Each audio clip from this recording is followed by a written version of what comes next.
Hello friends, जय Shri cart में आपका स्वागत है।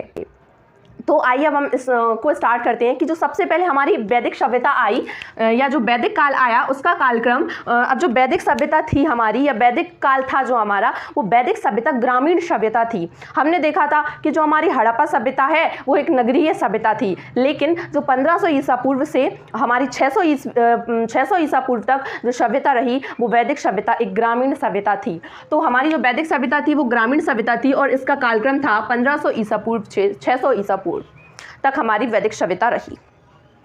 अब जो हमारी वैदिक सभ्यता है उसे हम दो भागों में बांटते हैं। तो दो कौन कौन से भाग हैं? तो सबसे पहला जो भाग है वो ऋग्वैदिक काल और उसके बाद का जो काल है वो है उत्तर वैदिक काल। तो जो ऋग्वैदिक काल का कालक्रम है वो 1500 से 1000 ईस्वी पूर्व तक माना जाता है। मतलब 1500 से 600 ईस्वी पूर्व तक जो हमारी वैदिक सभ्यता रही, तो उसमें से 1500 से 1000 ईस्वी पूर्व तक हमारे ऋग्वैदिक काल का कालक्रम माना जाता है। और फिर है हमारा उत्तर वैदिक काल। तो 1000 के बाद 1000 से 600 ईस्वी पूर्व तक हमारा उत्तर वैदिक काल का कालक्रम माना जाता है। अब हमारा जो ऋग्वैदिक काल है उसमें हमारा एक प्रमुख वेद ऋग्वेद की रचना हुई। हमारे जो 4 वेद हैं, ऋग्वेद, सामवेद, यजुर्वेद और अथर्ववेद। तो जो सबसे पहला जो वेद है ऋग्वेद, उसकी रचना हमारे ऋग्वैदिक काल में हुई। हम इसको बहुत अच्छे से याद कर सकते हैं क्योंकि काल का नाम भी ऋग्वैदिक काल है और हमारे वेद का नाम भी ऋग्वेद है। और जो उत्तर वैदिक काल है उसमें हमारे 3 वेदों की रचना हुई, जिसमें सामवेद, यजुर्वेद और अथर्ववेद हैं।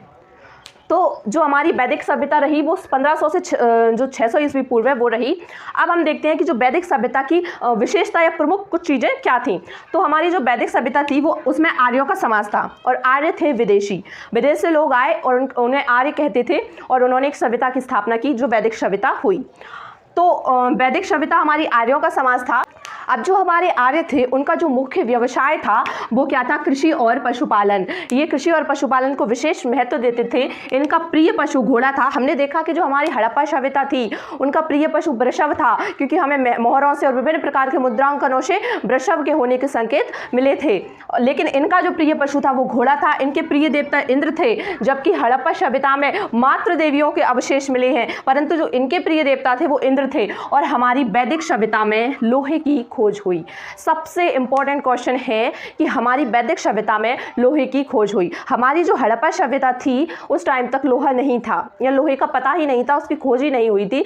लेकिन हमारी वैदिक सभ्यता में लोहे की खोज हुई और ये खोज जो हम पढ़ने वाले हैं 600 ईसा पूर्व से 600 ईस्वी, इस टाइम पर जो राजा सरदारिया या जो राज्य थे उनमें इस खोज ने क्या बदलाव लाए या क्या भिन्नताएं आई इससे और उनकी समृद्धि में इसका कितना ज़्यादा योगदान हुआ वो हम देखेंगे आगे की वीडियो में। तो जो हमारे वैदिक सभ्यता था उसमें जाके क्या हुई थी? लोहे की खोज हुई थी। और जो वैदिक सभ्यता का समाज था वो पितृ प्रधान था या पितृ सत्तात्मक था। अब ये पितृ प्रधान समाज क्या होता है? तो जहाँ पिता या पुरुष को विशेषता दी जाती है या पुरुष का जिस समाज में महत्व होता है उसे पितृ सत्तात्मक या पितृ प्रधान समाज कहते हैं। तो हमारा जो वैदिक समाज था वो पितृ प्रधान समाज था। और इनकी नदी कौन सी थी? इनकी भी नदी सिंधु नदी थी। और यहाँ पर हमारी जो वैदिक सभ्यता है इसी में हमारी जाति व्यवस्था का प्रचलन हुआ। अब हमने देखा कि जो हमारी वैदिक सभ्यता है उसमें हमारे वेदों की रचना हुई और हमारी वेदों में ही जाति व्यवस्था का वर्णन किया गया है। हमारी वैदिक काल से जाति व्यवस्था प्रचलन हुई और जिसका हमारे आगे के चैप्टर्स में बहुत बड़ा योगदान होगा। तो जो जाति व्यवस्था हम जो देखते हैं कि हमारे 4 वर्ण बताए हमारे वेदों में, जिसमें ब्राह्मण, क्षत्रिय, वैश्य और शूद्र, इन चारों का है। और जिसमें ब्राह्मण का सबसे ऊंचा स्थान होता है, उसके बाद क्षत्रिय का, उसके बाद वैश्य का और सबसे नीचा या सबसे जो निम्न वर्ग होता है वो शूद्र होता है।